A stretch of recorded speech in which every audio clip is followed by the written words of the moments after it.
अब हम लोग चर्चा करेंगे पारंपरिक ऊर्जा स्रोत के तहत विद्युत शक्ति पर। ठीक ना। मतलब पारंपरिक में होता है जो पुराने काल से जिसका उपयोग होता आ रहा है और अभी तक हो रहा है, परंपरागत। ठीक है। तो पारंपरिक ऊर्जा स्रोत के तहत जो है आपका विद्युत शक्ति आता है। विद्युत शक्ति कह लीजिए चाहे विद्युत ऊर्जा कह लीजिए, उसको आप दोनों बात कर सकते हैं। ठीक है। विद्युत शक्ति हम लोग इसमें देखें 3 तरह से उत्पादन किया जाता है। एक पानी से, दूसरा लकड़ी, कोयला, भूसी, पेट्रोलियम या प्राकृतिक गैस से, और तीसरा होता है आणविक खनिज को विखंडित करके किया जाता है। यह भी एक तापीय विद्युत का दूसरा रूप होता है। यानी कि तापीय मतलब जला करके, तापीय का मतलब जला करके। जैसे कांटी थर्मल पावर जो है तापीय विद्युत संयंत्र है। कांटी थर्मल पावर मुजफ्फरपुर, वहाँ जो है क्या है, तापीय विद्युत संयंत्र है। मतलब वहाँ से होकर के नदी नहीं बहती है। ठीक ना। तो क्या है, तापीय विद्युत संयंत्र। ठीक है। तो विद्युत शक्ति जो है तो बहती हुई पानी कह लीजिए चाहे जल कह लीजिए या प्रवाहमय। प्रवाहमय मतलब बहना, प्रवाहमय का मतलब जो बह रहा है, एक जैसी चाल में वो अपना चल रहा है पानी, प्रवाहमय। ठीक है। तो प्रवाहमय या निरंतर बहती हुई जल स्रोत से उत्पन्न शक्ति को हम जल विद्युत कहते हैं। ठीक है। ये क्या हो गया, जल विद्युत। इसको दूसरी भाषा में पनबिजली भी कहा जाता है। ठीक ना। जब कोयला, पेट्रोलियम, प्राकृतिक गैस से प्राप्त ऊष्मा का उपयोग करके जो है ऊर्जा प्राप्त किया जाता है, उसको हम तापीय विद्युत कहते हैं या ताप विद्युत कहते हैं। ठीक है। अगला है कि जब विद्युत का उत्पादन हम आणविक खनिज के विखंडन से अगर करते हैं, यानी कि जब विद्युत का उत्पादन आणविक खनिज के विखंडन से किया जाता है तो उसको हम परमाणु विद्युत कहते हैं। यानी ये ताप विद्युत का दूसरा रूप है। ठीक ना। तो पहला जल से उत्पादन होता है, दूसरा कोयला, पेट्रोलियम या विभिन्न प्रकार के ज्वलनशील पदार्थ से प्राप्त किया जाता है, उसको हम क्या कहते हैं, ताप विद्युत कहते हैं। उसके बाद आणविक खनिज के विखंडन से जो किया जाता है उसको हम परमाणु विद्युत कहते हैं। ठीक है। यानी 3 प्रकार से विद्युत का उत्पादन होता है जो हमारे लिए उपयोग में किया जाता है हम लोग के। ठीक है। आगे हम लोग चलते हैं, जल विद्युत पर चर्चा करते हैं। परंपराओं से जल का प्रयोग शक्ति संसाधन के रूप में किया जा रहा है, अभी से नहीं पहले से। ठीक है। जबकि विद्युत शक्ति जो है ऊर्जा का एक महत्वपूर्ण स्रोत है। विद्युत के बिना कुछ नहीं है। विद्युत नहीं, आपका मोबाइल नहीं चलेगा, लैपटॉप नहीं चलेगा, डेस्कटॉप नहीं चलेगा, टीवी नहीं चलेगा, इतना दुनिया के जो आनंद ले रहे हैं वो नहीं होगा, पंखा नहीं चलेगा, बल्ब नहीं चलेगा, क्या मोटर चलाते हैं वह नहीं चलेगा। विभिन्न प्रकार के वस्तु है जो इलेक्ट्रिक से, इलेक्ट्रिक अब जो है महत्वपूर्ण भूमिका निभा रहा है संसाधन के रूप में। विश्व में विद्युत के प्रति व्यक्ति उपभोग के विकास का एक सूचकांक भी माना जाता है कि विकास के लिए विद्युत क्या है, महत्वपूर्ण है। अगर विद्युत नहीं तो विकास नहीं।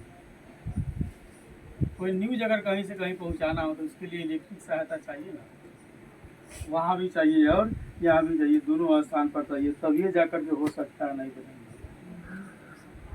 अभी अगर खत्म हो जाए तो लोग एकदम अस्तबद्ध हो जाएगा, सुस्त हो जाएगा, एकदम गाना गाएगा, तोरा बिना दुनिया अन्हार लगे ना वीरान लगे, अन्हार लगे तो वीरान लगे ना, हम सोचे अन्हार लगे। ठीक से गाबो नहीं करेगा, रो रो के गाएगा। ओरिजिनल तो वही गाएगा जब पूरा विद्युत जो है सुविधा देना बंद हो जाएगा। तो कुछ होगा नहीं, मोबाइल रहेगा तो चौक पर। ठीक है। अब धीरे धीरे इसका परिवर्तन हो रहा है। अब नवीकरणीय इलेक्ट्रिक का सुविधा, जैसे सोलर पैनल लगा करके सुविधा प्राप्त करना, ये सब हो रहा है। या गैस संयंत्र लगा लेगा, जैसे कोई अगर मवेशी पाला है तो वह मीथेन गैस तैयार कर लेगा, तो रोशनी और भोजन पकाने दोनों में काम जा रहा है। उपयोग में आ जाएगा। लेकिन विद्युत जो है ये समान रूप से जो ये है कि विद्युत शक्ति जल से बनता है, कोयला पेट्रोलियम से बनता है, ठीक है, और आणविक खनिज के विखंडन से बनता है। ये सब ज़्यादा इम्पोर्टेंट होता है, लेकिन ये महंगा भी अब धीरे धीरे। ये सब अधिकतम जो है इंडस्ट्रीज के लिए है, उद्योग के लिए ये सब है। सामान्य घर में अगर उपयोग करना है तो आप सोलर पैनल का भी उपयोग कर सकते हैं। तो इसके बगैर आपका दुनिया अनहार हो जाएगी ना, इजो रही ना केनू रोशनी रही। पहले तो ललटेन जरूरत रहा था ना, तो गाना आ रहा है कि ललटेन जरा के ढूंढम की खोजम, नहीं याद है ना। ललटेन के जमाने में ललटेन आया था, और बिजली आ गया तो गाना आ गया तोरा बिना दुनिया अन्हार लगे ना, वीरान लगे। ओकरा बाद और आगे ना बस जियते जिंदगी आ नहीं के मालूम। जिंदगी में सब कुछ कीजिए समय से कर लीजिए ना। बिजली खत्म हो जाएगा तो एगो बिजुलिया है। वैसे ना कुछ हुए। चलिए जल विद्युत पर, तो परंपराओं से जल का प्रयोग शक्ति संसाधन के रूप में किया जा रहा है, और प्रारंभ में जल से ऊर्जा प्राप्त करने की प्रक्रिया जो है पवन चक्की द्वारा की जाती थी। ठीक है, पवन चक्की, पहले विद्युत पवन चक्की से प्राप्त किया था। दो चीज से हो सकता है, पवन चक्की में दो प्रक्रिया हो सकता है। एक की हवा के दिशा में अगर रख दिया जाए तो हवा जब चलेगी तो नाचेगा, तो जब ऊपर नाचेगा तो नीचे बिजली उत्पादन होगी। या नीचे अगर चक्री लगा दिया जाता है और पानी बहता है, ठीक है, तो फिर विद्युत उत्पादन होगा। दो स्थिति में आप विद्युत का उत्पादन कर सकते हैं। हेलो, ठीक है, दो स्थिति में हम क्या कर सकते हैं, विद्युत का उत्पादन कर सकते हैं।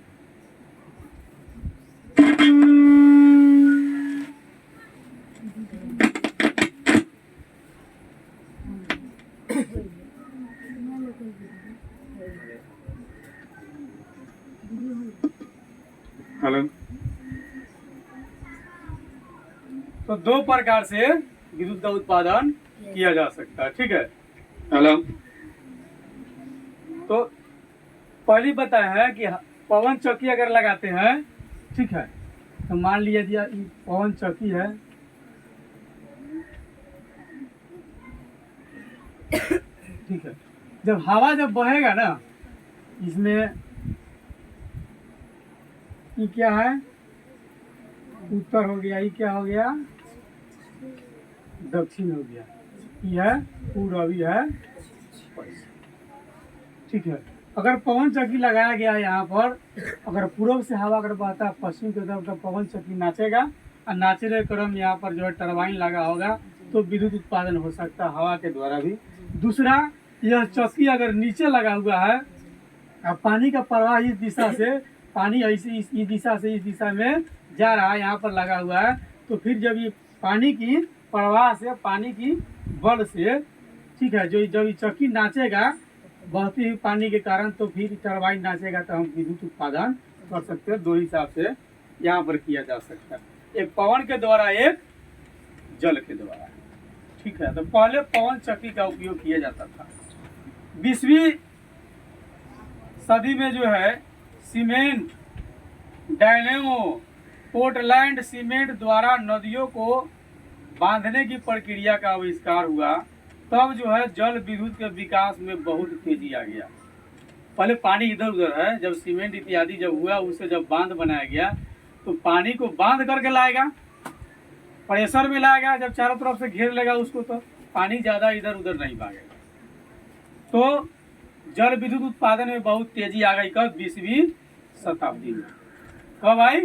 20वीं शताब्दी में आ गई। जल एक अक्षयशील यानी कि नवीकरणीय संसाधन है।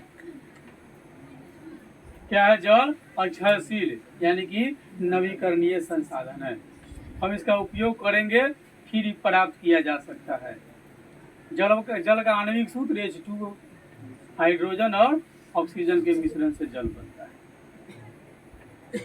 और इससे उत्पादन जो किया जाता है विद्युत, तो उत्पादन में क्या होता है कि प्रदूषण नहीं होता है, एकदम प्रदूषण मुक्त होता है। इसमें प्रदूषण का नाम नहीं होता है।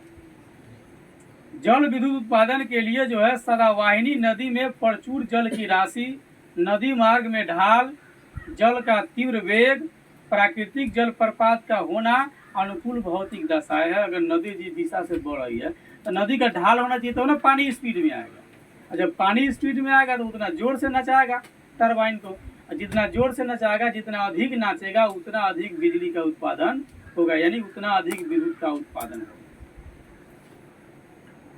जो पर्वतीय और हिमानीकृत क्षेत्र में होता है, यह अधिकतम ऐसा होता है, पर्वतीय और हिमानीकृत क्षेत्र में ढालू ज्यादा होता है, वहाँ बिजली उत्पादन में ज्यादा सहायता मिलती है। कहा इसके उत्पादन की आर्थिक दशा जैसे सघन औद्योगिक विकास, वाणिज्य विकास, आबाद वाले क्षेत्र, बाजार, पर्याप्त पूंजी निवेश, परिवहन के साधन और प्राविधिक ज्ञान, ऊर्जा के अन्य स्रोत का अभाव प्रमुख है इसके लिए। कि जब उत्पादन होगा तो इसके उद्योग के लिए विकास में जरूरी है, वाणिज्य विकास में जरूरी है, जहाँ घनी आबादी है वहाँ जरूरी है, बाजार में जरूरी है, जो निवेशक है उसके लिए जरूरी है, वाहन चलाने के लिए जरूरी है, और कई सारे कार्य करने के लिए जो है विद्युत की जरूरत पड़ती है। भारत में सन 1897 ईस्वी में दार्जिलिंग में प्रथम जल विद्युत संयंत्र की स्थापना हुई थी। भारत में प्रथम जल विद्युत की स्थापना कब हुई? 1897 में। ठीक है, 1897 में जो है भारत में प्रथम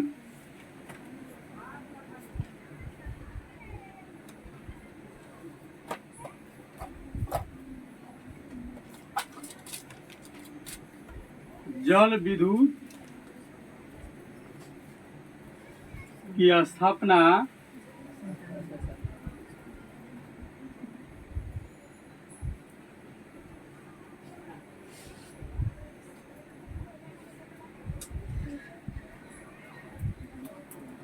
दार्जिलिंग में हुई।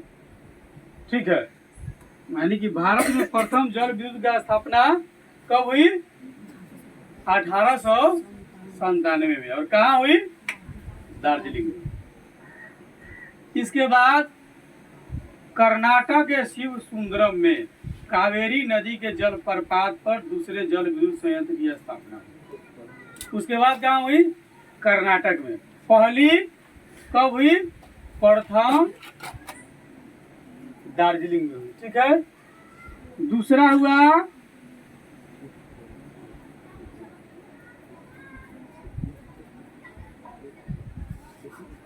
कर्नाटक में एक स्थान है शिव समुद्रम।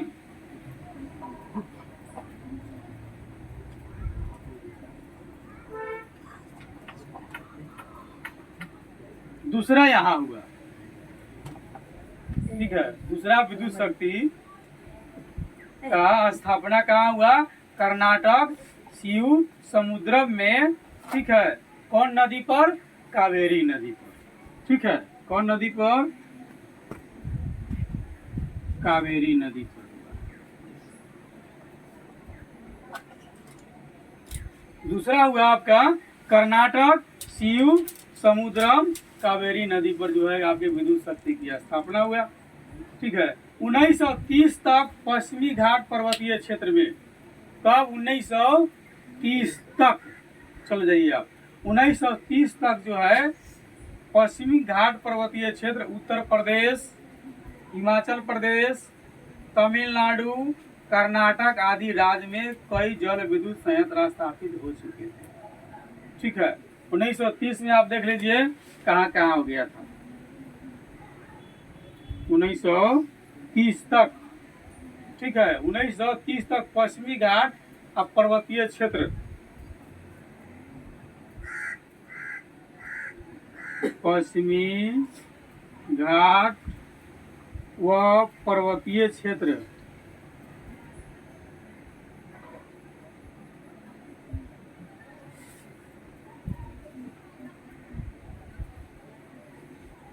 उत्तर प्रदेश,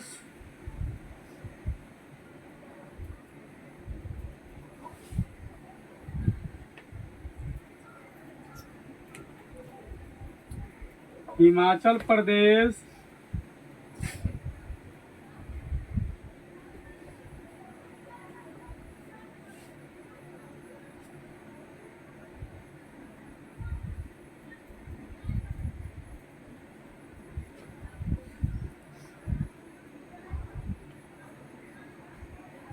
तमिलनाडु एवं कर्नाटक।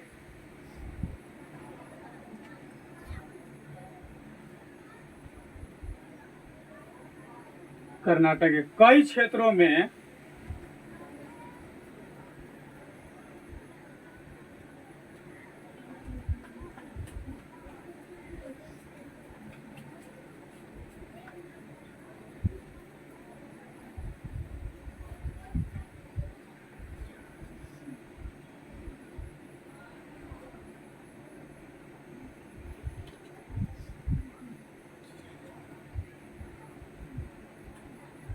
विद्युत शक्ति का संयंत्र स्थापित हो चुका था।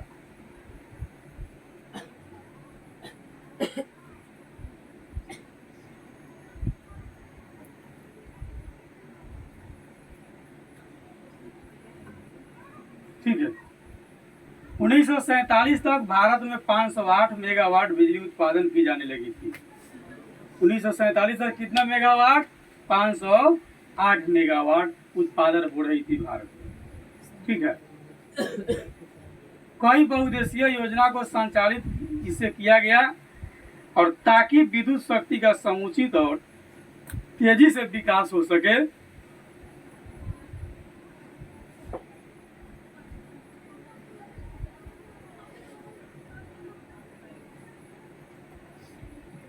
अब इसकी वितरण पर हम लोग एक नजर डालते हैं कि वितरण और मुख्य जल विद्युत परियोजनाएं क्या है। तो नदियों पर बराज बनाकर ऐसा उपाय करना जिससे सिंचाई के साथ बिजली उत्पन्न किया जा सके, बाढ़ की रोकथाम किया जा सके, मिट्टी का कटाव को रोका जा सके, मछली पालन किया जा सके और नहर के निर्माण द्वारा यातायात की सुविधा को बढ़ा दिया जाए और पर्यटन हेतु कई सारे उद्योग बनाया जाए और रमणीक स्थान का निर्माण किया जाए। यानी कई सारी योजनाओं के लिए जो काम किया गया, इसलिए इसको बहुउद्देशीय परियोजना कहा जाता है। कई सारे उद्देश्य के लिए काम किया गया, इसलिए इसको बहुउद्देशीय परियोजना कहा जाता है। यानी कि अनेक लाभ एक ही समय में साथ साथ लिया जा सकता है। तो ऐसी परियोजना को हम बहुमुखी या बहुधंधी या बहुउद्देशीय परियोजना कहते हैं। यानी कि ऐसी परियोजना को हम बहुउद्देशीय परियोजना कहते हैं जिसमें एक ही साथ कई सारे लाभ लिए जा सकते हैं। एक ही साथ एक ही समय में कई गो लाभ लिया जा सकता है। जैसे नदी पर बराज बना दिया जाता है तो सिंचाई, उससे क्या हो जाएगा? सिंचाई समय से हो जाएगा, बिजली उत्पन्न किया जा सकता है, बाढ़ नहीं आएगा, रोकथाम हो जाएगी, मिट्टी का कटाव रुक जाएगा, मछली पालन किया जा सकता है। ठीक है। नहर के निर्माण द्वारा यातायात की सुविधा, जहाँ जहाँ नहर होगा उससे सड़क हो जाएगी, उससे होकर के लोग एक स्थान से दूसरे स्थान तक जा सकते हैं और घूमने का स्थान हो जाएगा।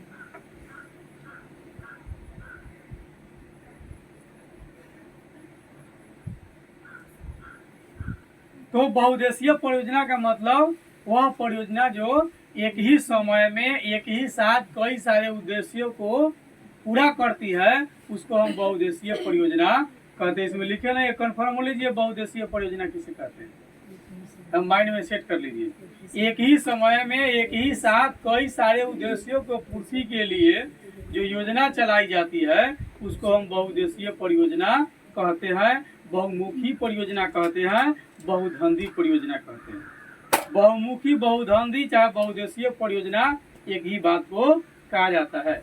ठीक है। भारत में ऐसी मुख्य परियोजना का अध्ययन जल शक्ति के वितरण पर हम लोग अब कई सारे नजर डालेंगे, कई सारे अलग अलग है। ठीक है। और विद्युत के बारे में एक जानने योग्य बात आप जान लीजिए कि विद्युत के यथार्थ स्थापित क्षमता और वास्तविक उत्पादन के बीच अंतर बना रहता है हमेशा। विद्युत उत्पादन के उपयोग को यूनिट में भी बताया जा सकता है। जैसे एक यूनिट का मतलब होता है 1000 वाट बिजली का 1 घंटा तक इस्तेमाल। ठीक ना।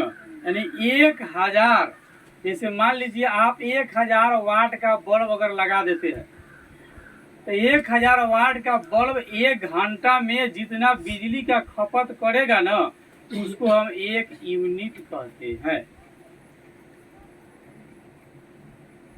जैसे मान लीजिए हमारे आपके घर में बिजली जलती है निरंतर, ठीक है, तो होगा कि चलिए 5 यूनिट है, 50 यूनिट है। मान लीजिए अभी अपने यहाँ व्यवसाय के लिए 5 रुपये प्रति यूनिट लगता है ना, गरीब के लिए, व्यवसाय के लिए 5 रुपये प्रति यूनिट लगता है, ठीक है। तो एक महीना में अगर मान लीजिए आप 200 यूनिट बिजली खर्चा करते हैं, ठीक है, तो 200 पचे 1000 रुपया के महीना आपको बिल देना पड़ेगा। 400 यूनिट खर्चा करते हैं तो 2000 रुपया का महीना देना पड़ेगा। लेकिन यहाँ उसमें बहुत सारी चोरी भी होती है बिजली में, समझे कि नहीं।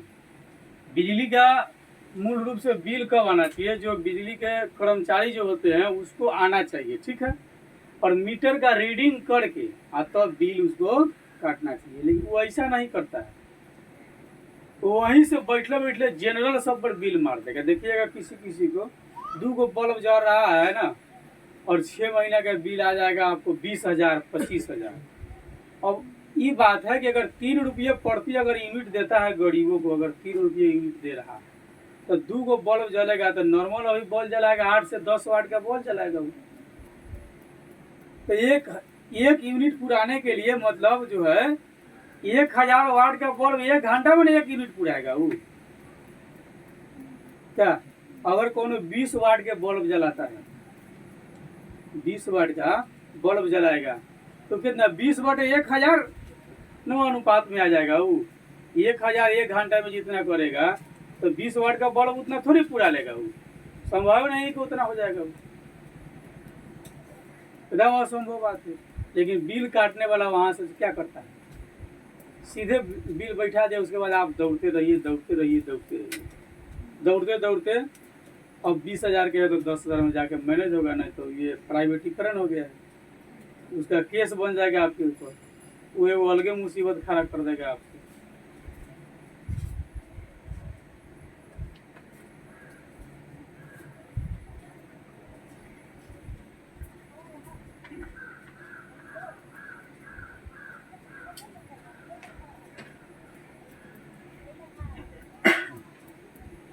तो 1000 वाट का बल्ब अगर 1 घंटा निरंतर जलेगा तो 1 यूनिट पूरेगा। अब मैथमेटिक्स के हिसाब से आप उसको जो है कैलकुलेट करके बना सकते हैं, ठीक ना, कि इतना होगा,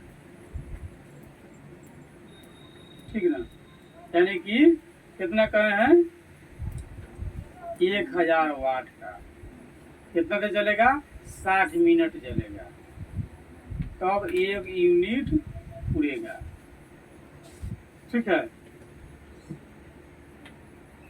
1000 वाट का बल्ब निरंतर 1 घंटा तक, ठीक है, अगर इस्तेमाल होता है तो 1 यूनिट पूरेगा। मैथमेटिक्स में आप इसको सोच लीजिए कैसे क्या करेंगे, ठीक ना। यानी 1 मिनट में कितना विद्युत का खपत होगा वो हिसाब से लगा लीजिए। आपके पास 8-10 वाट का बल्ब है तो सोच लीजिए कितना दिन में 1 यूनिट पूरेगा। अब विस्तृत सीखने के लिए आप फिजिक्स में देख लीजिए, चाहे यूट्यूब चैनल पर जाकर के देख लीजिए, जिसमें अंडरस्टैंड करा दिया गया है कितना का 1 यूनिट होता है, कितना बल्ब है तो कैसे निकाला जाता है, ठीक है। तो इम्पोर्टेंट बात था कि 1000 वाट का बल्ब अगर 1 घंटा लगातार जलेगा तो 1 यूनिट मात्र पूरेगा, ठीक है। अब हम भारत की परियोजनाओं का अलग अलग रूप में अध्ययन करेंगे, ठीक है।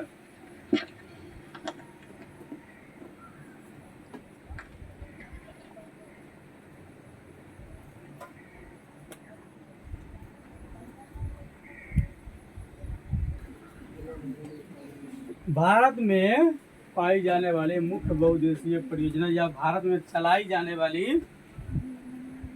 मुख्य बहुउद्देशीय परियोजना पर हम लोग अब चर्चा करेंगे, ठीक ना। हेलो।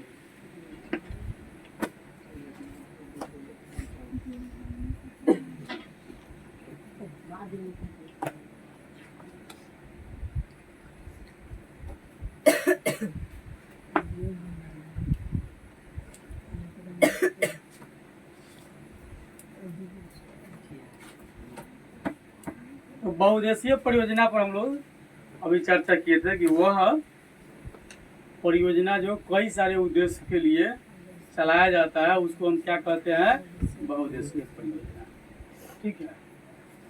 तो बहुउद्देशीय परियोजना जो है आपका नंबर 1 है, पहला है भांखड़ा नंगल परियोजना।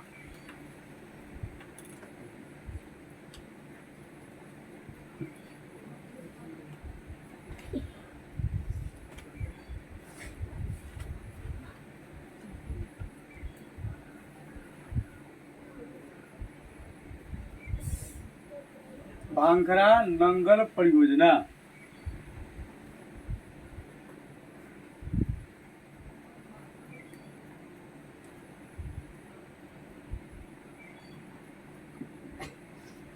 पहला, ठीक है। यह जो है सतलज नदी पर हिमालय क्षेत्र में विश्व के सर्वोच्च बांधों में एक भांखड़ा बांध की ऊंचाई जो है 225 मीटर है। यानी भांखड़ा नंगल परियोजना आपके सतलज नदी पर बना है, ठीक है। यह जो है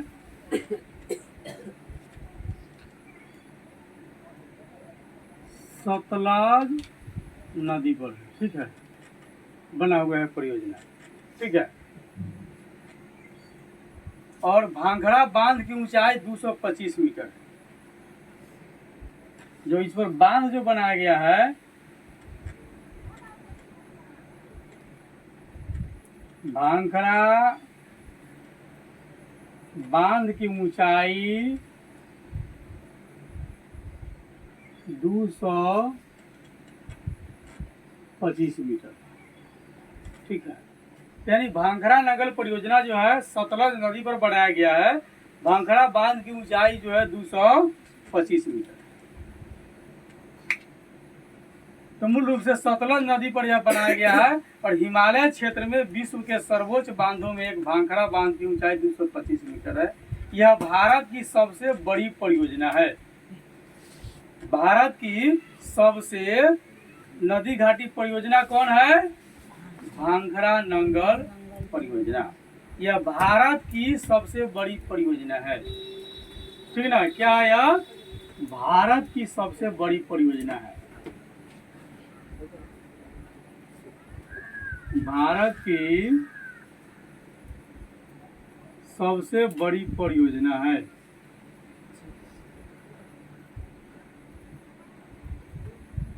ठीक है। भांखड़ा नंगल परियोजना, जहाँ 4 शक्ति गृह बनाए गए हैं। भांखड़ा में 2, यानी एक भांखड़ा में और दूसरा गंगुवाल में और एक कोटला में स्थापित किया गया और यहाँ से 7 लाख किलोवाट विद्युत उत्पादन किया जाता है। भांखड़ा नंगल परियोजना से 7 लाख किलोवाट विद्युत उत्पादन करके पंजाब, हरियाणा, दिल्ली, उत्तराखंड, उत्तर प्रदेश, हिमाचल प्रदेश, राजस्थान, जम्मू व कश्मीर राज्य के कृषि और उद्योग में क्रांतिकारी परिवर्तन किया गया है, ठीक है। इससे 7 लाख किलोवाट विद्युत का उत्पादन होता है भांखड़ा से। 7 लाख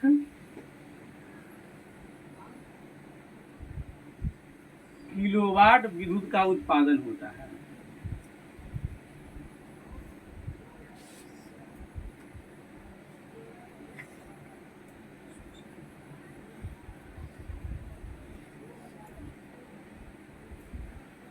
ठीक है। और उत्पादन करके यह जो है कहाँ कहाँ देता है?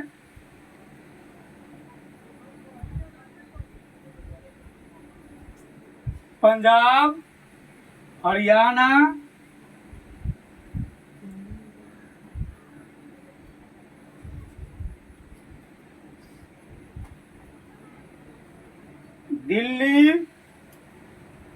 उत्तराखंड, उत्तर प्रदेश,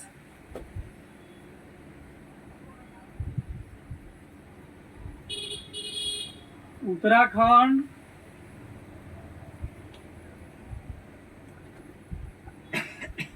उत्तर प्रदेश,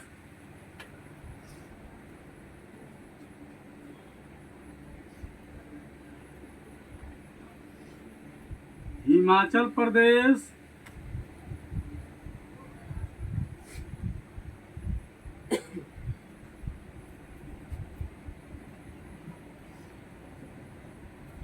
राजस्थान तथा जम्मू व कश्मीर में, जम्मू व कश्मीर में जो है कृषि और उद्योग के लिए पूर्ति करता है। कृषि कार्य व उद्योग के लिए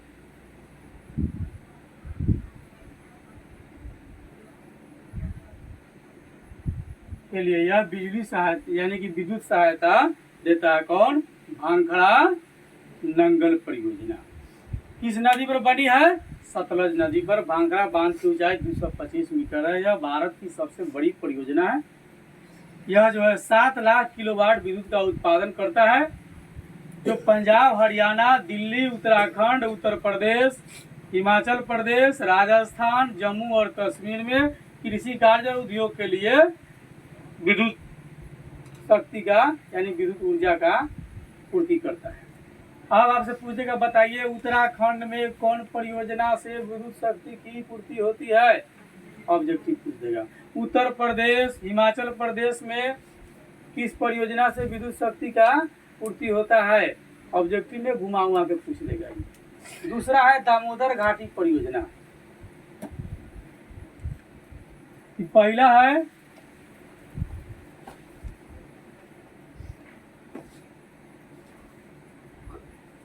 दूसरा दामोदर घाटी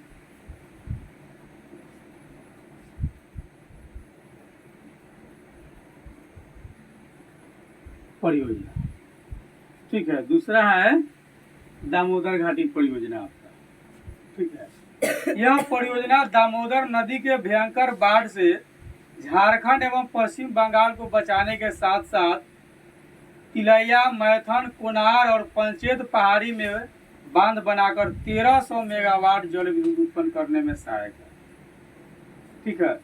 यह परियोजना जो है दामोदर नदी पर बना है। दामोदर घाटी परियोजना किस नदी पर है? यह दामोदर नदी पर बना है, ठीक है। जो झारखंड और किसको पता है? झारखंड और पश्चिम बंगाल को बचाता है। अगर बांध नहीं होता तो झारखंड और पश्चिम बंगाल के ले जाता है। यह तिलैया, मैथन, कुनार, पंचेत पहाड़ी में बांध बनाकर यह जो है 1300 मेगावाट जल विद्युत का उत्पादन करता है। ये कितना करता है? 1300 मेगावाट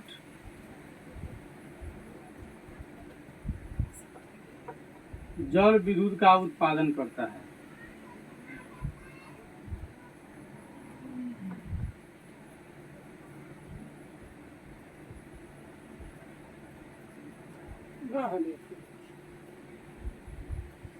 एक आध घंटा में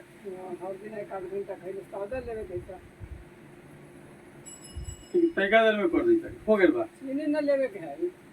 पैका देर में।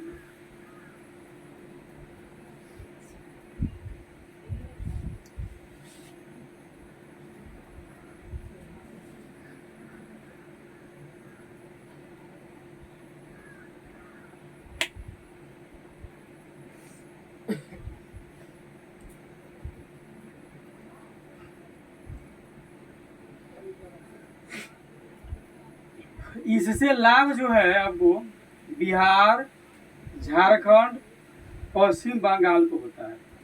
इसे दामोदर घाटी परियोजना जो है, जो दामोदर नदी है जिस पर जो बिजली की उत्पादन जो की जाती है, उससे बिहार, झारखंड, पश्चिम बंगाल को होता है। इस परियोजना के निगम द्वारा ताप विद्युत का भी उत्पादन किया जाता है। ठीक है। तीसरा है कोसी परियोजना।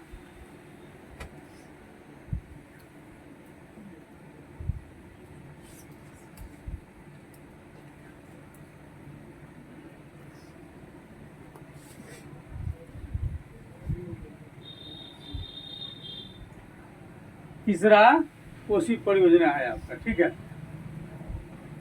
यह उत्तर बिहार का अभिशाप कोसी नदी पर हनुमान नगर यानी नेपाल में बांध बनाकर 2000 किलोवाट बिजली उत्पादन किया जाता है। इसे यह कहाँ है? उत्तर बिहार का अभिशाप कोसी नदी। ठीक है। तो यह किस कोसी परियोजना किस नदी पर है? कोसी नदी पर। ठीक है। ये किस पर है? कोसी नदी पर है। ठीक है।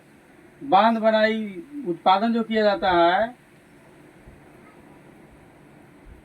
हनुमान नगर नेपाल में, यहाँ पर बांध बनाया गया है और इससे जो है 2000 मेगावाट बिजली का उत्पादन होता है।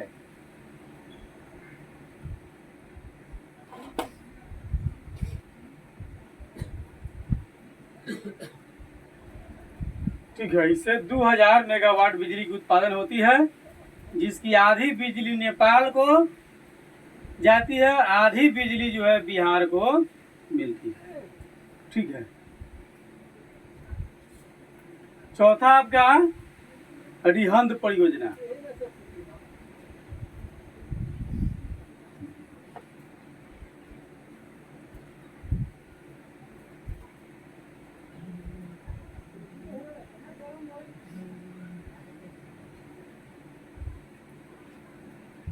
चौथा आपका रिहंद परियोजना। यह सोन की सहायक नदी रिहंद पर बनी, यानी कि रिहंद परियोजना किस पर है? रिहंद नदी।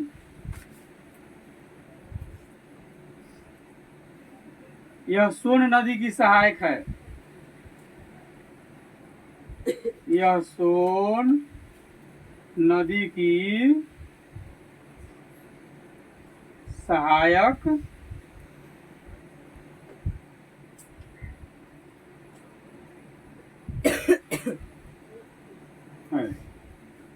ठीक है।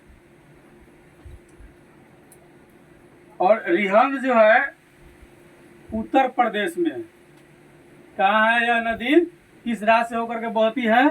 उत्तर प्रदेश से होकर के बहती है।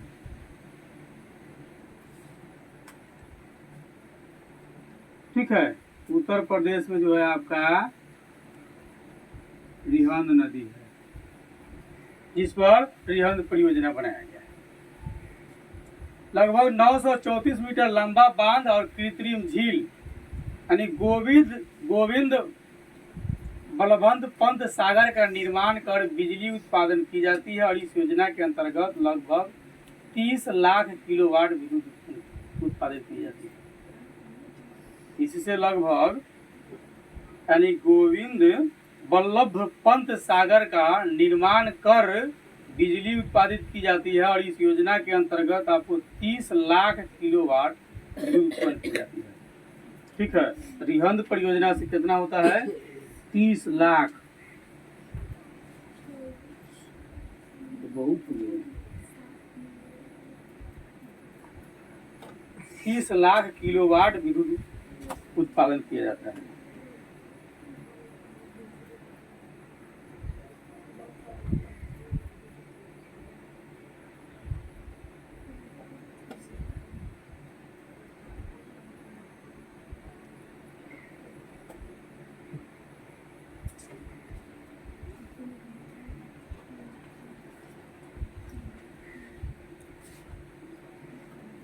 इस बिजली का उपयोग रेणुकूट के एल्युमिनियम उद्योग, चूर्क के सीमेंट उद्योग और मध्य भारत के रेल मार्ग को विद्युतीकरण करने तथा हजारों नलकूप के लिए जो है किया जाता है। यानी इस बिजली का उपयोग आप तो एल्युमिनियम उद्योग में होता है, सीमेंट उद्योग में होता है, और रेल को संचालन करने के लिए होता है, जो रिहंद परियोजना से जो विद्युत उत्पादन की जाती है। पांचवा आपका हीराकुंड परियोजना। ठीक है, पांचवा आपका हीराकुंड परियोजना।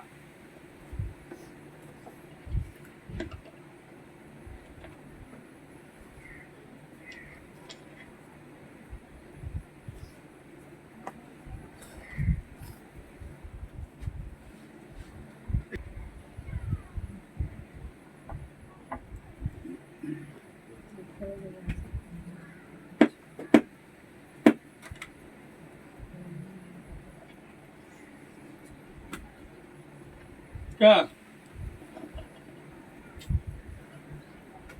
पांचवा की हम लोग चर्चा करेंगे।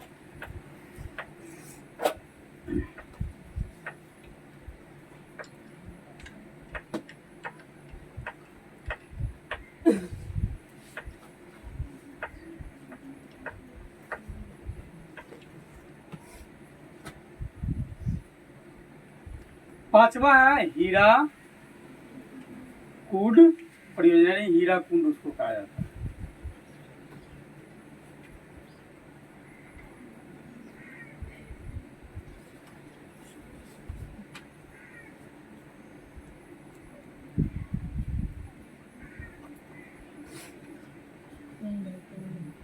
पांचवा हीराकुंड परियोजना है, यह महानदी पर बना है। ठीक है, किस पर बना है? महानदी पर।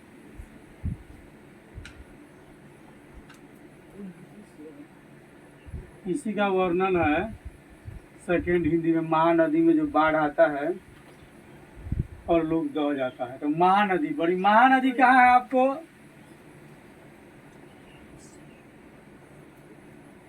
उड़ीसा।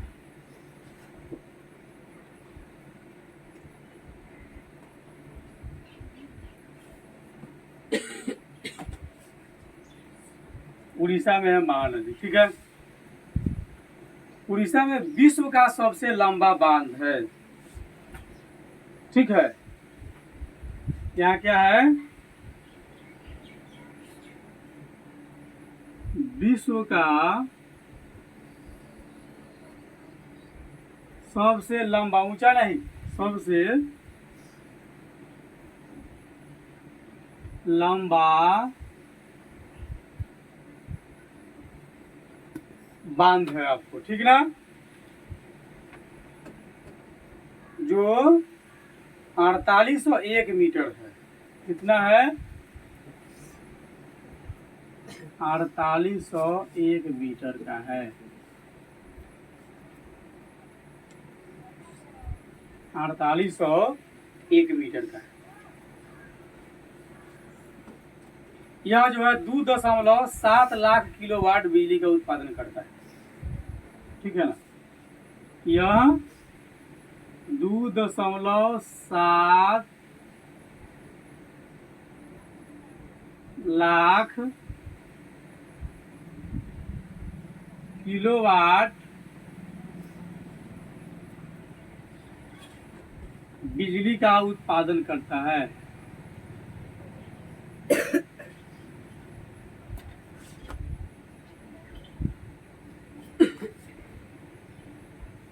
ठीक है,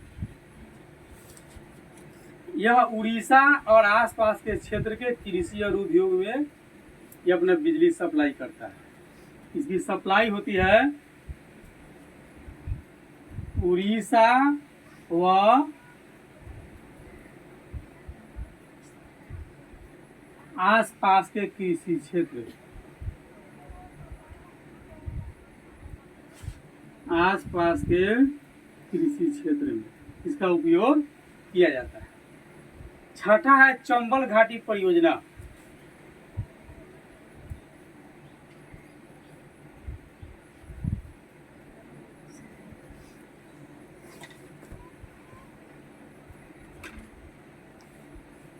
चंबल घाटी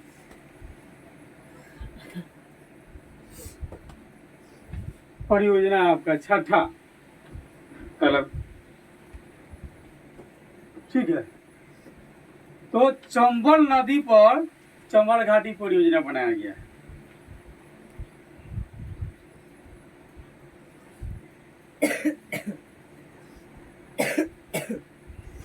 चंबल घाटी परियोजना किस पर है? चंबल नदी पर है। कहाँ ये?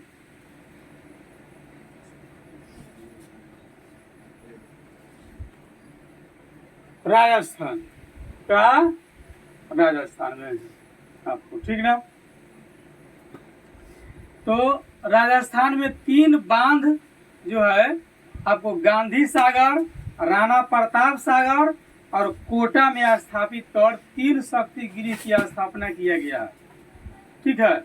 और इसे लगभग 2 लाख मेगावाट बिजली उत्पादन किया जा रहा है, ठीक है। यह जो है आपको 2 लाख मेगावाट बिजली का उत्पादन कर रहा है।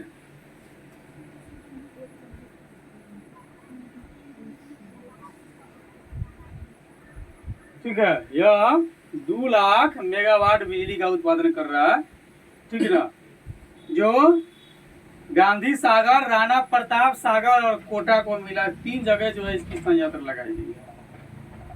इससे राजस्थान और मध्य प्रदेश को लाभ मिलता है। ये बिजली का सप्लाई कहाँ कहाँ करता है? राजस्थान, मध्य प्रदेश बिजली सप्लाई करता है। कौन? चंबल घाटी परियोजना। चंबल का नाम सुना है ना? ड्रामा होता था चंबल का डाकू। चंबल की घाटी में डाकू अधिक रहते हैं, फेमस रहा ऐतिहासिक दृष्टि में। चंबल का लुटेरा, चंबल का डाकू प्रसिद्ध नाम रहा। 7वां है तुंग भद्रा परियोजना। 7वां का इधर रहो भाई।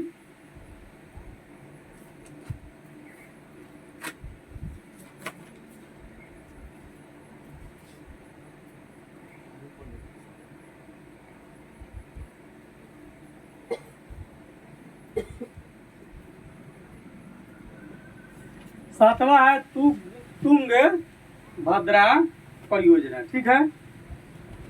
यह कृष्णा नदी की सहायक नदी तुंगभद्रा पर बनाया गया है, ठीक है। तुंगभद्रा नदी पर बनाया गया है।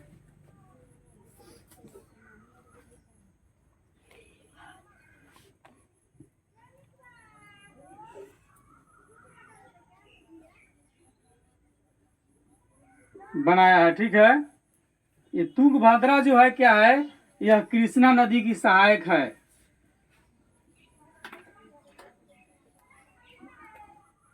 यह कृष्णा नदी की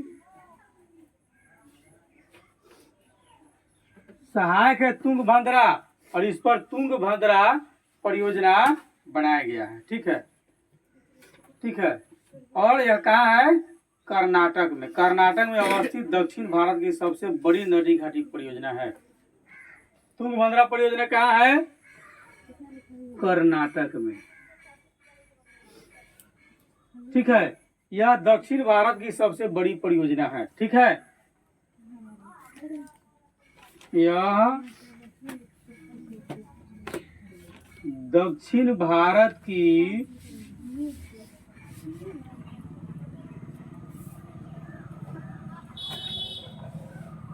सबसे बड़ी परियोजना है,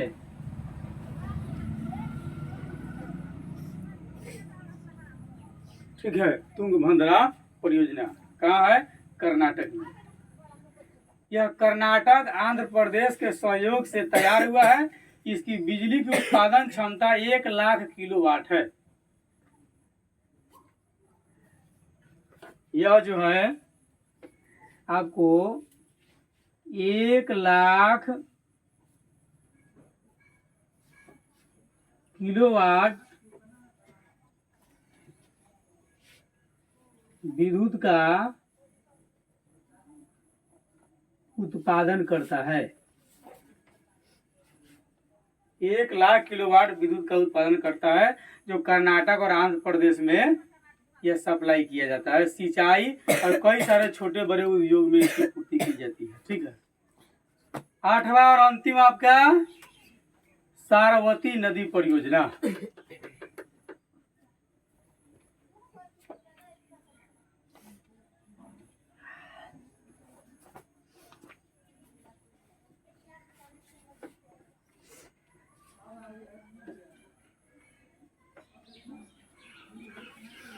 सारवती 8वां आपका सारवती नदी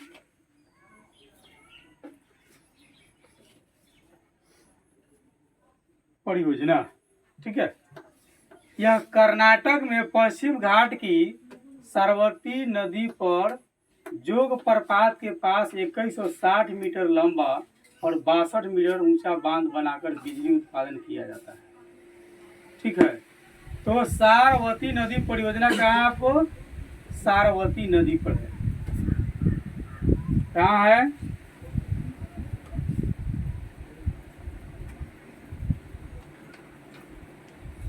सारवती नदी पर आपको जो है सारवती नदी परियोजना है कहाँ कर्नाटक के पश्चिमी घाट।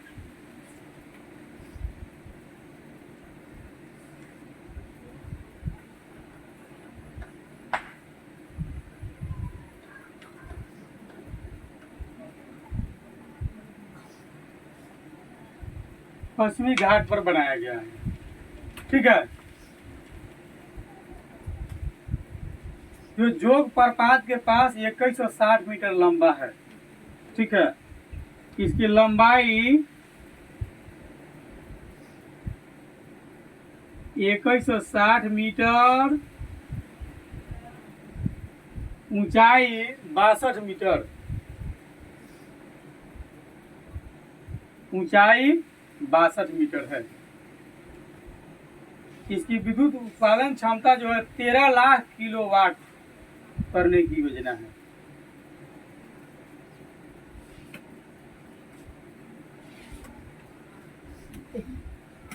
विद्युत उत्पादन क्षमता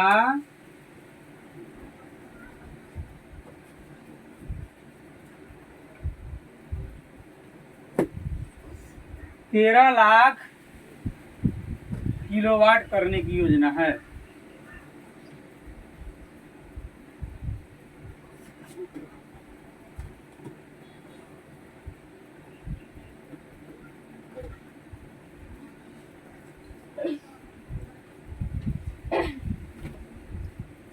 इससे लाभान्वित होता है आपको कर्नाटक, केरल, आंध्र प्रदेश, तमिलनाडु और महाराष्ट्र। ठीक है। इसे लाभ लेने वाले स्थान कर्नाटक, केरल, आंध्र प्रदेश, तमिलनाडु और महाराष्ट्र। ठीक है। इसी के साथ जय हिंद, जय भारत ना।